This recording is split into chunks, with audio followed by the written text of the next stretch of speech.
Hi everyone, can you hear us now? PC disconnected. That's fine. Oh, great. So we're going to start all over. Thank you so much for your patience. It's a good thing we didn't go too far in. Welcome everyone to the Emerge Request for Proposals 2018, focusing on gender equality and empowerment measures development. Just very briefly, this webinar is going to be recorded, and we will have a dedicated time for Q&A towards the end, using the chat function that you've all been very helpfully using so far.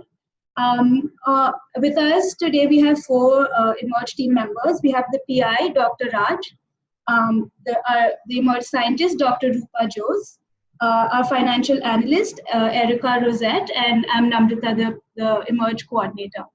I'm going to hand it off to Dr. Raj now to speak about the center and the work. Hi, welcome. Thank you for joining us today. I'm Anita Raj,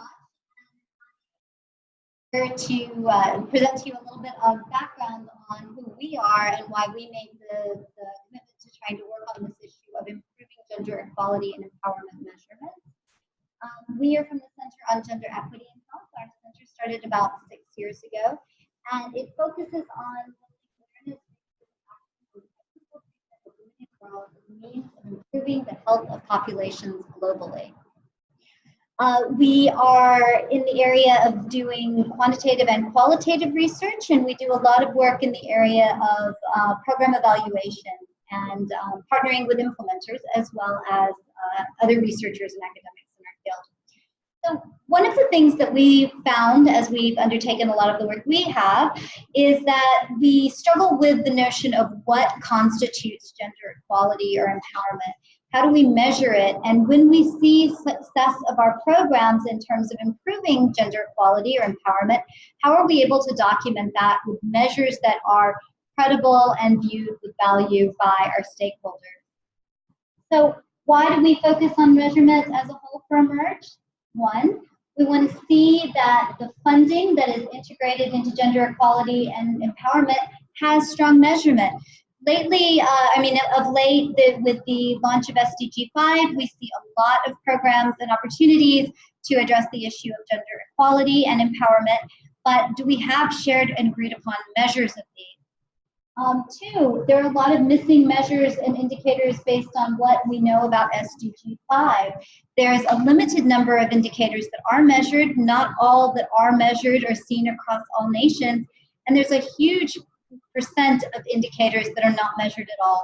We have heard from UN Women that 80% of their indicators have no measure to guide them. And number three, this is probably the most important reason that we want to undertake this work, which is there is a lot of questioning of the validity of the science of the measurements that get used in our field, and consequently of the value and importance of what we do. It is a question of the scientific basis of the work, in particular in some of the programmatic efforts that are on the ground and through communities that are operating. So we are concerned that there is not the credibility there should be in our field, particularly because there is good science underlying measurement. And unfortunately, while good measures exist that are rooted in the science, they don't always get used. You will see from later discussion today that we have a website we are also going to be sharing with you that shows some of the good scientific some of the literature of good scientific measures that have been used in India and elsewhere. Also, a lot of the measures that get used have been built around survey research and not necessarily for program monitoring and evaluation. So we want to make sure that we have the measures and tools we need to show the success of the programs operating in the field. Finally, we also recognize that problematic measures are in the field, and we want to support the strengthening of them. So what are the goals of the Emerge project? One, we wanted to evaluate the landscape of psychometric testing of gender equality and empowerment measures. This means we went and we looked through literature and got feedback from experts to understand what are the measures out there and what is the scientific underpinnings and the theoretical underpinnings of those measures. Number two, building on that first level of work, we have built a repository of measures that are used for gender equality and empowerment monitoring and evaluation.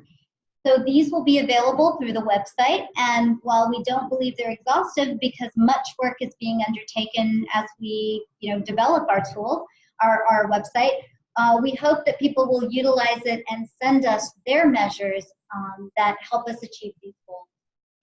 Number three, and this is why we're here today, to fund the development and testing of innovative gender equality and empowerment measures that are tested to demonstrate their validity and their reliability within a population of interest.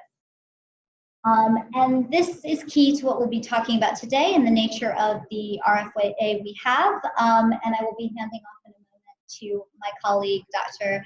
Jose, to discuss this. But also the final one is to, broadly speaking, support scholars to train, support scholars in their training to rigorously adapt, develop, and test new measures. So today's webinar is going to be discussing the value of rigorous measurement and why the scientific aspects of measurement are so important to the field and how they can be achieved.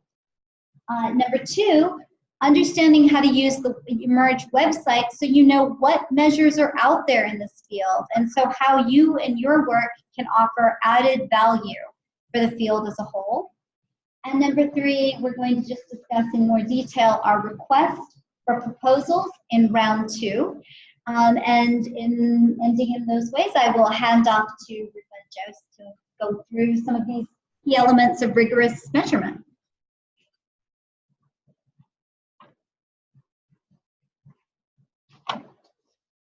Okay, thank you, Dr. Raj. So I'll be covering the overview of the value of rigorous measurement. So measurement is at the core of all science. At a basic level, it helps us quantify or describe the world we live in. Importantly, our conclusions and results are really dependent on the quality of our measures. Therefore, to be confident in our findings, we should really focus on identifying and using strong measures.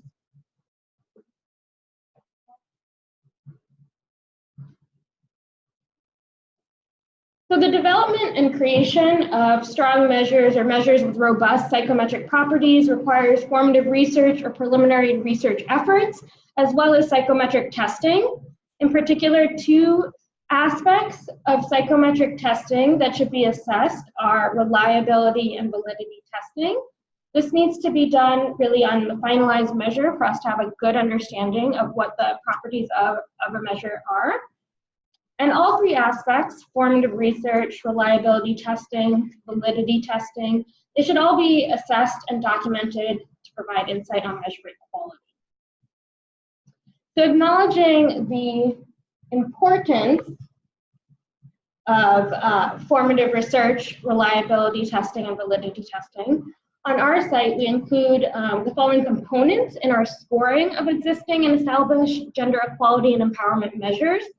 So adapting from DeVelop's Scale Development book as well as Cosman guidelines, we review evidence of quality research, qualitative research, existing literature, theoretical framework, field expert input, and pilot testing or cognitive interviews as evidence of formative research or pre-final measure development efforts.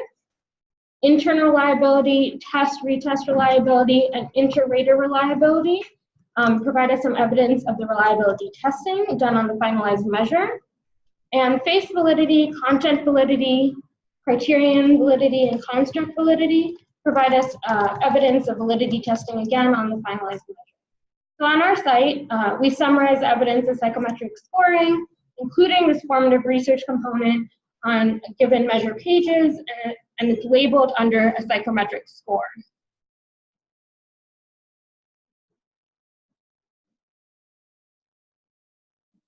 So we're going to flip to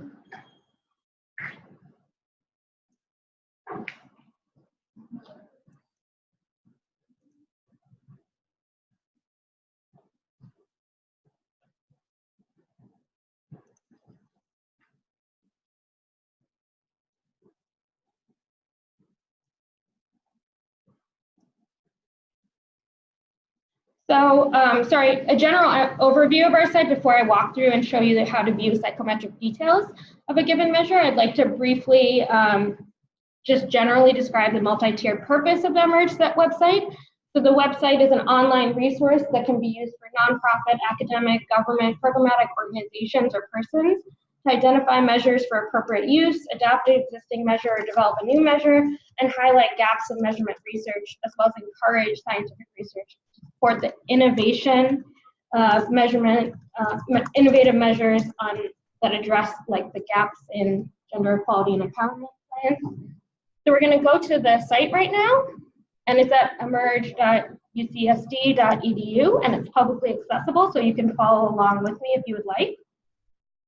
So as you see on the home page, we have kind of a menu system that covers kind of some about page will cover the general guidelines of emerge. Measure user tools will show you some tools as how to navigate our site, as well as some recommendations to consider when identifying the best measure.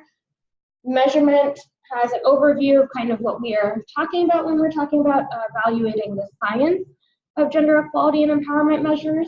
Our scoring methodology described in great detail, and the different dimensions of gender equality and empowerment. If you scroll over, you see we have 9 different dimensions, ranging from social to time poverty. The resources tab generally covers different internal and external resources that might be important for anyone interested in measurement science or understanding the concepts and principles surrounding measurement science. Supported research will go into great detail when we talk about the RFP or call for funding. And then there's also a contact tab to kind of give us general feedback about the website, as well as contact us if you want to add a new measure to the site, change an existing measure if you see some issue or problem. So starting with the measurement tab,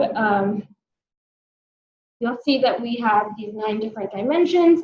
You can search by dimension to find a pertinent measure, or if you have a specific measure you're looking for, you can use the search icon and name the specific measure of interest. For example, the Women's Empowerment and Agricultural Index Measure, or WIA, and it'll give you some search results. We're going to just, and if you click on the WIA, you'll get to a home page for that measurement page. Every page is set up to be standardized, so you have a brief description of the measure, the sample population profile with age, gender, and country details, and this is based on the primary citation of the measure. You have the items for any given measure or module. It might be separated. In this case, it's separated by module.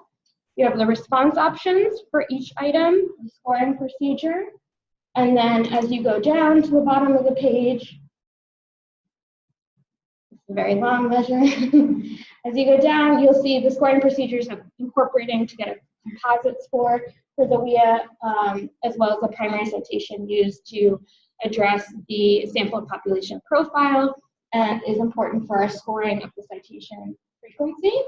So the 2 scores that are provided on every measurement page, or we try to, is the psychometric score and the citation frequency score. The citation frequency will just direct you to Google Scholar, cited by tools, to see kind of who has been citing that primary citation below.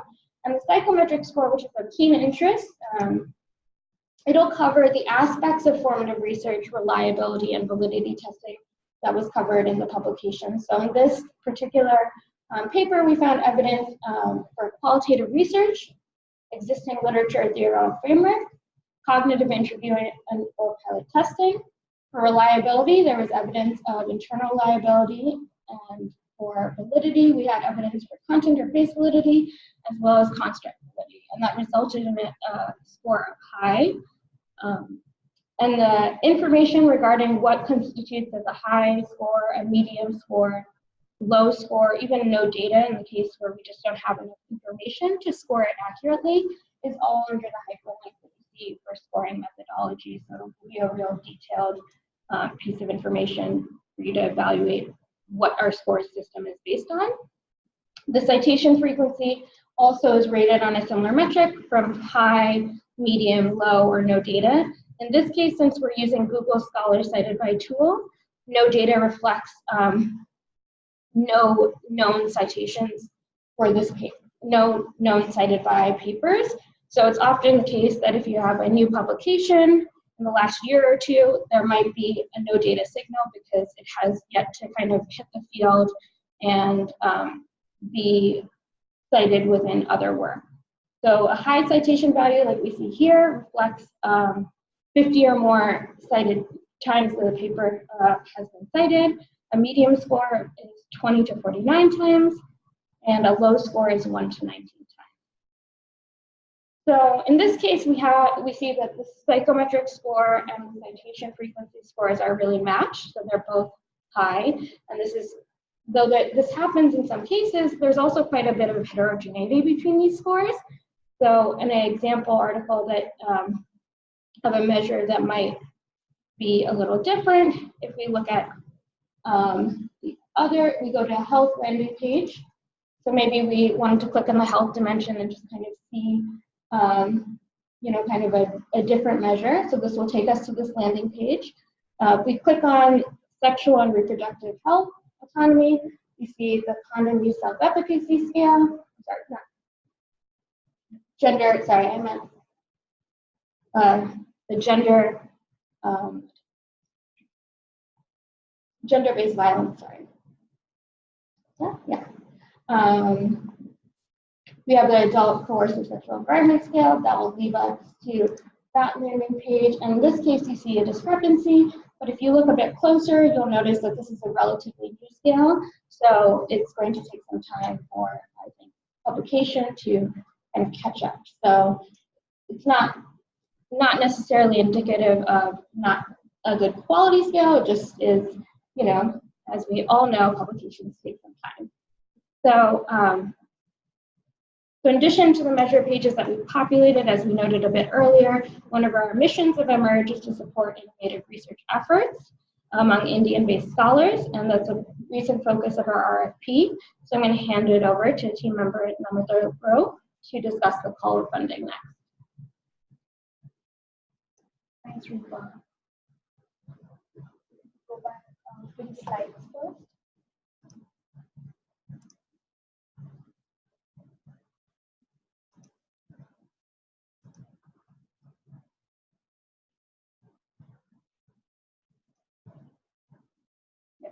So we're going to start a little bit with the eligibility of the RFP 2018. The RFP is only open to India-based investigators at academic institutions and nonprofits. The organizations must have a valid FCRA license to be eligible for foreign funding. We only allow one grant submission for lead investigator organization. And those who were funded in the previous rounds, we had one in 2017, they aren't eligible to apply, unfortunately.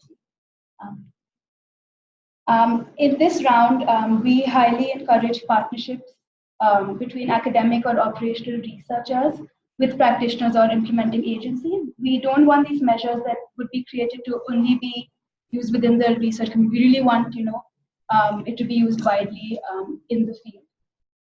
We encourage proposals that test the rigor of the measures that can be used for program monitoring and implementation settings. We will be prioritizing proposals that demonstrate innovation in measurement that goes beyond survey measures. And finally, we will be prioritizing those proposals that aren't from donor or funding agencies. So we have a few key areas of gender equality and empowerment that we will be prioritizing in this round. They're also listed on the website, but I'll go down the list here as well. Priority areas of focus are gender-based collective action and advocacy, women's political participation, women and men's understanding of GEE promotive laws, measurement of social norms, environmental factors that promote inequality, women and girls' economic empowerment and autonomy, process of gender empowerment at the individual or collective levels, decision-making control, including decisions in the public sector. We have two opportunities for funding, one for field-based pilot studies with grant amounts up to $50,000 US, and another for secondary data analysis efforts for amounts up to $10,000 US. So we're going to pull up the RFP website for you, going back to the emerge website. Just going to pull it up in a second. Right, so this page can be accessed through the homepage of the website or from the supported research tab at the top. The information on here goes into much more detail about eligibility, key GEE areas, expectation and deliverables for this round of RFP. Do note that we have several links on here that go in depth on gender equality and empowerment, as well as psychometrics that Rupa was talking about. We highly encourage you to go through the emerge reports and publications on the website, which are available in the resources section of this website.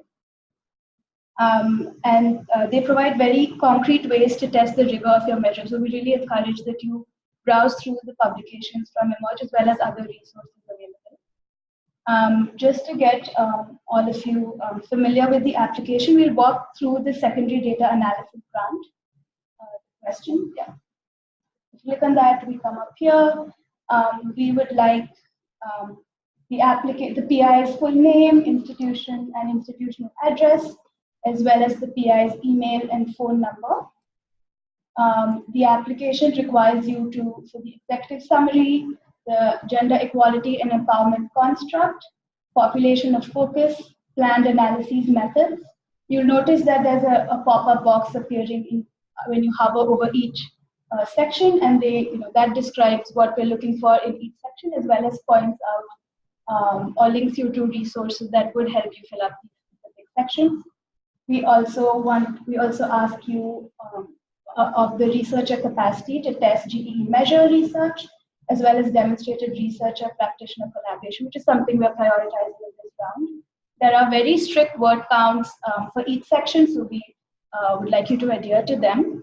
The field-based grant application is very similar. It just has two changes. One is the word count. You have more space to write. And the second is field-based pilot studies require IRB approval or a plan for IRB approval. At the end, we need to see your CV. You can attach up to 3 CVs or resumes. And we would like to see a budget and a budget justification. I am going to hand it off to our financial analyst, Erica, to go through the budgets.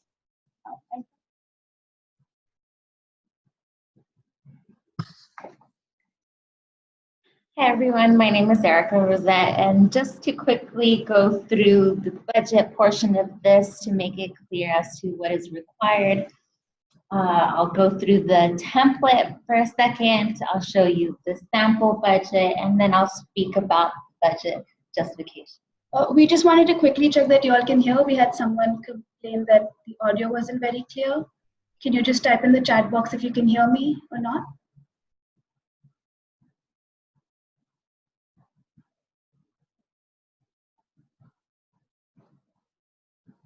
Oh, great. I think the majority of you all can hear us. So for those with technical difficulties, if you can't, maybe you can try restarting or relogging onto the webinar.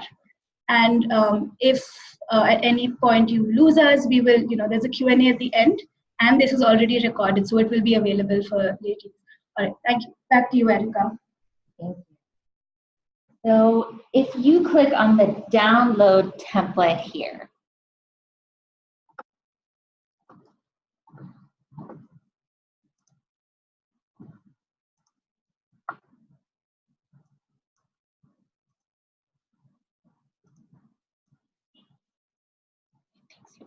it takes you to this right here. It's an Excel file. You can download it, and you'll be able to fill in the cells A through J.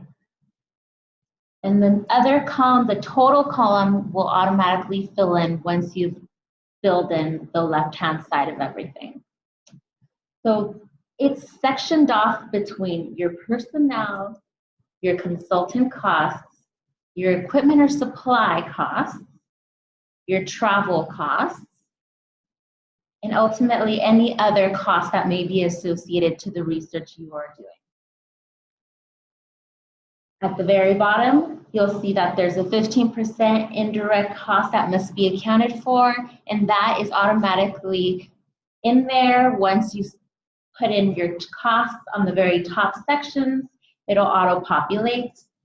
And again, it'll auto-populate the total cost, which should not exceed either $10,000 or $50,000, depending on the type of grant you are applying for.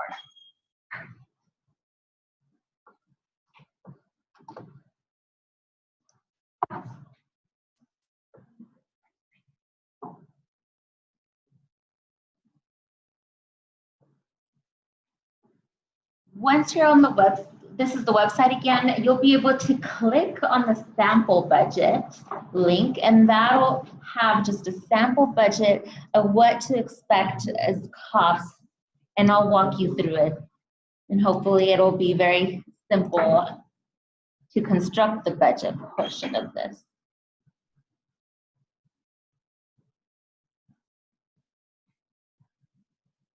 As you can see, the top portion, we want the list of names.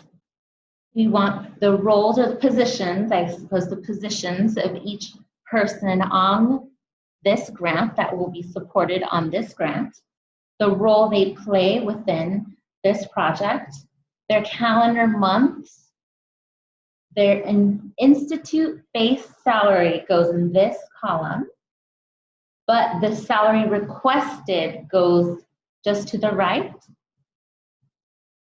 And the last column that should be filled in is the fringe, which is any benefits for each person. All these are in US dollars. The amounts awarded will be in US dollars. And it's very important that your budgets be in US dollars because we will only be awarding in US dollars. The consultant portion of it is also listing the names of each consultant and their purpose, their role, their calendar months, the amount of time they'll be working on the project, the cost per month, and then it'll calculate it on the right, the total, depending on how many months, and cost per month. The equipment and supply costs must be listed as detailed as you can. We have included multiple items on one line, on line 41, but ultimately we are just requesting an amount of $191.93.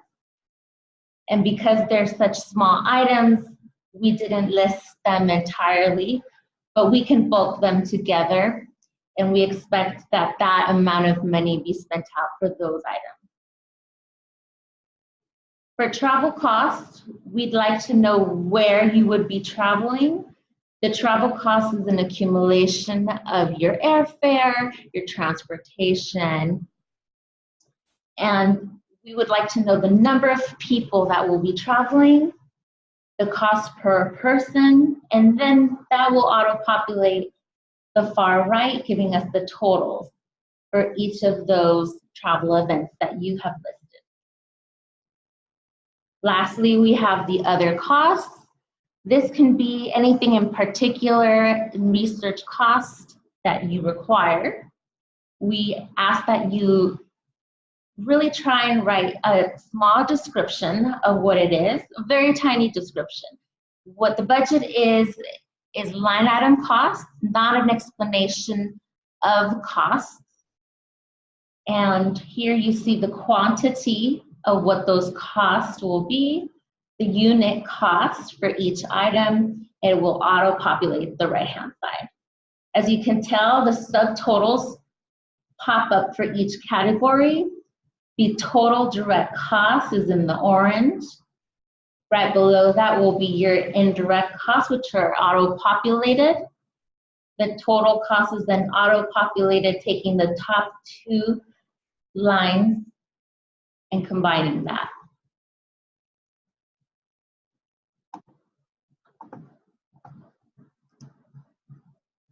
Going back to the website,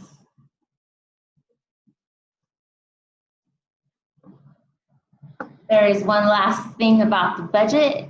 You must include a budget justification for your budget, meaning you will upload a Word document or a PDF. I believe you could do both. and your justification for each line item that you placed on your budget. Why? It would be a description of each person's role.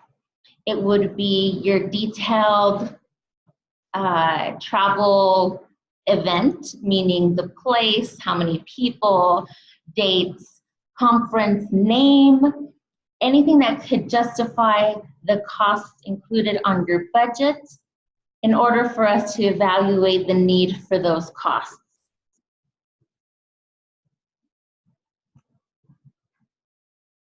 And now I'll be handing this off to the last portion. Thank you, Anita. Just some key final summary points. Each grant is 1 to 2 years long. You have the word count is 1,200 words for secondary data analysis grants, 2,000 for field-based pilot grants. Just a reminder again, please submit your budgets in US dollars. The submission deadline is June 15th, and the award notification date is August 1. Some key points to remember as you prepare your application: be very explicit on how the measure captures gender equality and empowerment, and this is moving beyond sex disaggregated data. The methodology should include both reliability and validity testing. The emerge website is a great resource that can provide a lot of information. More resources on psychometrics, and we encourage you to look through them. We emphasize measurement innovation that goes beyond survey research. And please highlight formative research upon which your work is building. And at this point, I also want to acknowledge the 6 institutions that were funded in the first round of RFPs in 2017 last year. We have the Indian School of Business, IIM Bangalore, NARI in Pune, Center for Development Studies, IHD in Delhi, and IIT Gandhinagar. Their research is up on our website for those who would be interested in knowing what they're up to. And the website link is at the bottom of the slide. And at this point, we're going to open up the webinar to questions from you. We have, again, Erica Rosette, a financial analyst. You can ask direct questions to me, Namrita, on the RFP submission process.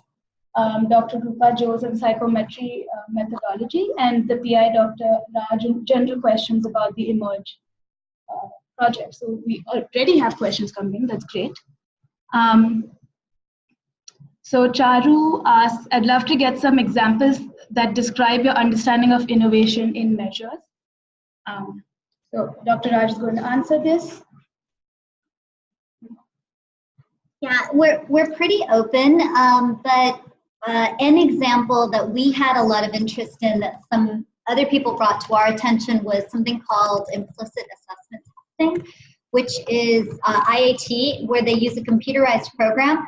You link words to get an idea of what norms are, and they don't just calculate, they don't just base their assessment on what your response was, but it also includes response time. And we can send that link out. I think I'm going to use the link of that out. It's on the, actually it's on the website. And other innovations, vignettes. So typically we think about standard survey items, and we'll get things like attitudes, but there has been some interesting work done around social norms where they include vignettes or a little story, and then you answer your opinion about the people in the story, and that seems to be something that's been useful. One of the people that was funded in our last round, they did a game. They used a game to actually do the assessment. And we think these are pretty interesting with regard to working with lower literacy populations or potentially younger populations. So we're pretty open about what's innovative. And that's certainly not exhaustive. I'm sure there's a lot of other interesting ideas that might come to this forefront. So if other people have thoughts about what they think could be innovative beyond survey, please do include it. We don't just look for innovations in the methodology. We're very interested in innovations in surveys themselves. So methods or measures that are conducted through survey that capture a unique aspect of gender equality or empowerment that we really don't see in the literature but view as very important, that would be very, very well received. Okay, so we have another question.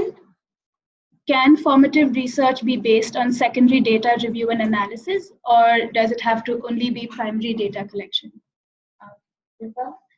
So certainly formative research should include some sort of literature review if there's available on the concept or construct of interest. But we'd also like to push in thinking about kind of ways to include expert input or qualitative research, whether it's a focus group of the population that this measure would most likely apply to. Pilot test and cognitive interview might be too time intensive for some, but I mean, you know, these are all kind of different ways to tackle the same question. So as much input that you can get from the population of interest or experts, and in addition to the literature and theoretical underpinnings, would be ideal. Also, as a reminder, secondary data analysis, I think what we'd be more interested in is understanding the nature of the formative research that has been conducted. We do appreciate that that wouldn't involve new formative qualitative data collection for the purpose of formative research because of the nature of that particular application that really focuses on secondary data analysis. Thank you. So another question, is it possible to have a partner organization which does not have FCRA yet, but the lead organization does have FCRA? So from our perspective, as the University of California, through which the funding is coming, if the agency funded has FCRA, that's all we care about. If they choose to engage with another partner, that's something they have to sort of think through on their own, but we will be providing funding to organizations that have FCRA. That's sort of a legal obligation we have. Another FCRA question. As an independent consultant, I do not have this, but have conducted research for almost 2 decades. Would it disqualify you from being considered? So we have to have an institution. Yeah, unfortunately, I think it would be as the primary PI.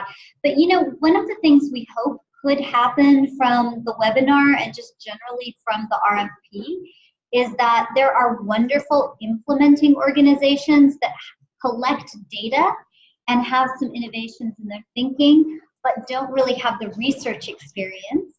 And we think there are some great researchers, and you, it sounds like, might be exactly the kind of right collaborator for some of the work with implementing partners. We'd like to see researchers connect with those implementing partners to get the work undertaken. And this person also had a related question on IRB, where it would be hard for an independent person to work with an educational institute or organization's ethical board. Yes, that is a challenge. That is a challenge, and so in a case like in a case like this, I would highly recommend looking for a partnership. Since the grant has to go to an institution, there's just legal ramifications of how we do things. We can't we cannot provide funding directly to a consultant under this mechanism. This may be a good opportunity for a collaborative research partnership. If you do not have a research partner and you're an implementing organization, or if you are a researcher that doesn't have an institution with whom you can collaborate, then please do contact us, and we are very happy to try to support a matchmaking to allow that to happen. Just particularly include your interest area, the kind of things you'd be interested in working on, and we can try to help you set up a partner. But yes, we need to have an institution to provide the funds, and that institution is going to need to have access to an IRB. There are institutional review boards that can be available at a cost for institutions that don't have their own IRB, and those would be allowed to be used. Great.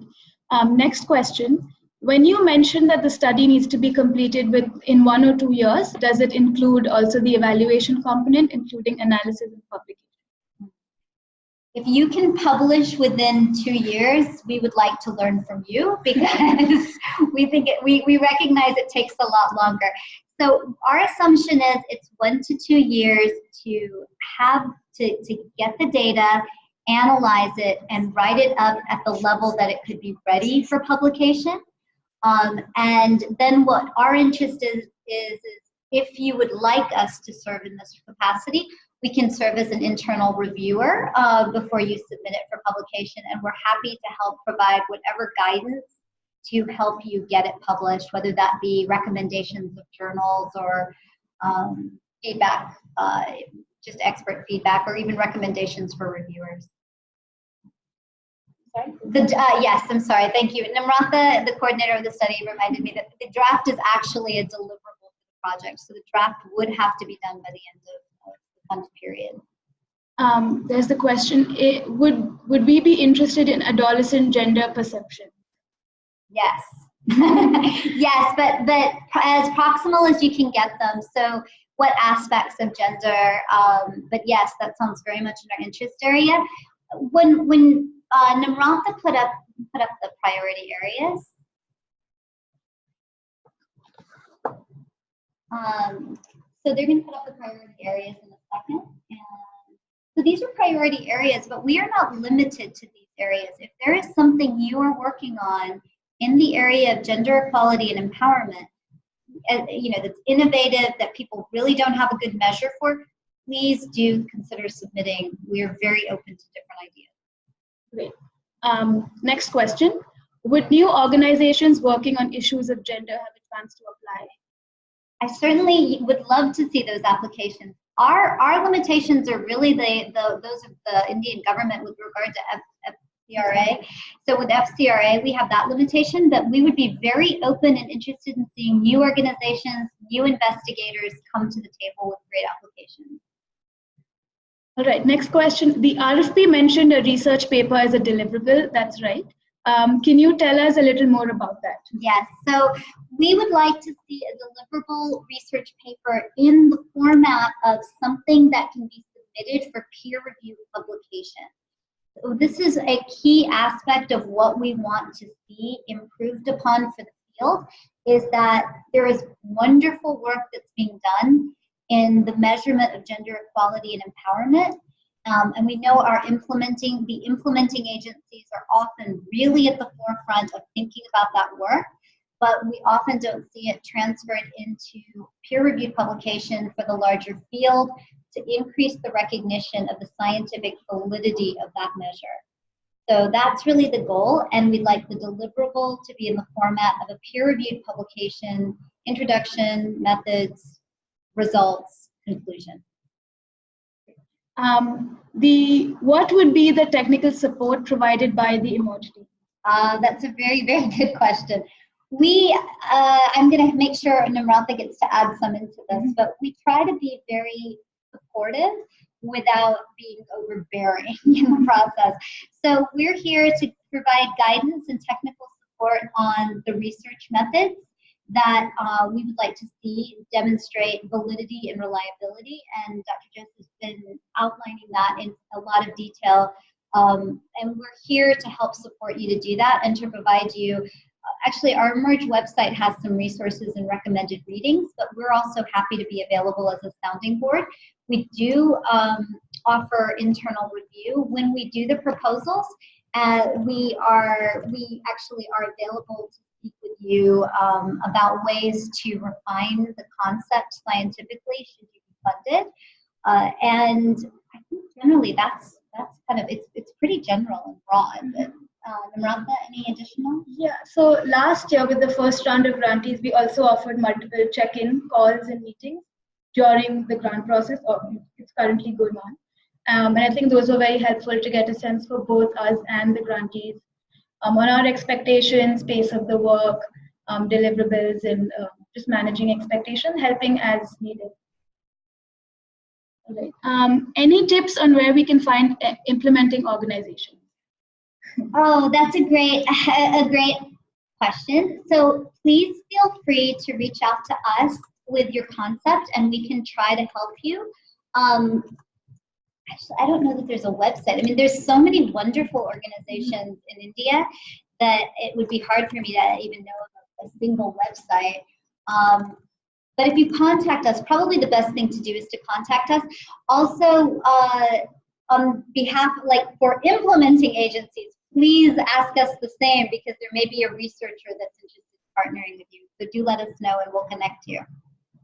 All right, the next question. We are developing novel methodologies to understand children's preference for sanitation in India under a joint project with the James Hutton Institute. Can the funds from this call be used in the ongoing study to expand the scope of the question? If you are able to demonstrate that what you are doing is going to be providing insight into the gendered aspects of that work, and not just gender differences, but really kind of tapping into gender equality and empowerment from a perspective that uses the methodologies of validity and reliability, yes, absolutely. The next question, did each of the institutions you listed receive the full amount, or was the amount divided among them? No. When you see $50,000 for a field-based pilot study, we actually did smaller grants the first round. It was our first time doing it. I think we did 5,000 for secondary data analysis. We did do 50 the first time? Okay, and we did do 50,000 for the field-based pilot studies. Some people opted for having a lower amount, but most people, or many, actually not everybody, people tended to just apply for what they needed, and then everybody applied at no more than the grant amount that was indicated. So you could apply for up to 50 or up to 10 as an individual grant application. Next question, will you be sharing the PowerPoint, and how many grants will you be giving? Yeah, we will be sharing the PowerPoint. We would anticipate that we would be doing up to 2 of the $50,000 a year, $50,000 field-based pilot studies, and we would say up to 8 of the secondary data analysis. So we have someone from Breakthrough asking, we would like to find a good academic or research university to collaborate with. Could emerge support us in this? Well, we would love to support that. So for the person who asked about an implementing agency that's good, we would say absolutely. We know Breakthrough's work, and their work is really fabulous. And in fact, Breakthrough, I believe, is the one that worked with IAT, and I think is producing some really good quality work about I'm sorry. Oh, well, I was thinking on the IAT. Yes, with ISB, but on the IAT, that innovation in the assessment. So yes, we would highly recommend a collaboration, and hope people reach out to you through this effort. And we will also be happy to identify someone. Just let us know. Right, we are done with our questions. We're going to maybe a minute more for any last minute additional questions. And if not, you can always email at the address provided, gehindia@ucsd.edu at any point through the application process.